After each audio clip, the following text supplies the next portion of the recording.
Кстати, вот у нас же есть вот эта история, что вывески там на двух, на трех языках, все в таком духе. И там обязательно должна быть вывеска на казахском тоже, как будто бы это как приложение, что тоже.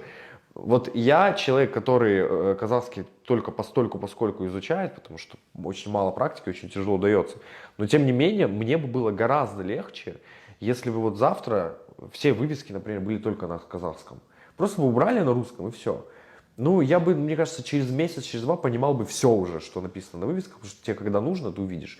Там, не знаю, меню в ресторане, ну, сделайте на казахском, ты, ну, очень часто будешь пользоваться, и ты запомнишь, там, ценники в магазинах. Если вот так аккуратно-аккуратно, то, ну, и не будет сильного дискомфорта, и все на бытовом уровне начнут запоминать всю эту историю.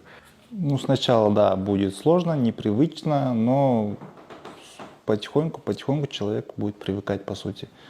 К тому же, да, вот дубляжу, например, если у человека не будет выбора, наоборот, нужно смотреть фильм, хочется посмотреть, и будет только на казахском, а субтитры на русском. Потихоньку уже будет переходить. Не сразу, естественно, ну, русскоязычно им тяжело будет.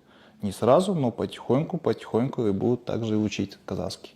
Ну, я думаю, можно было бы так тоже делать.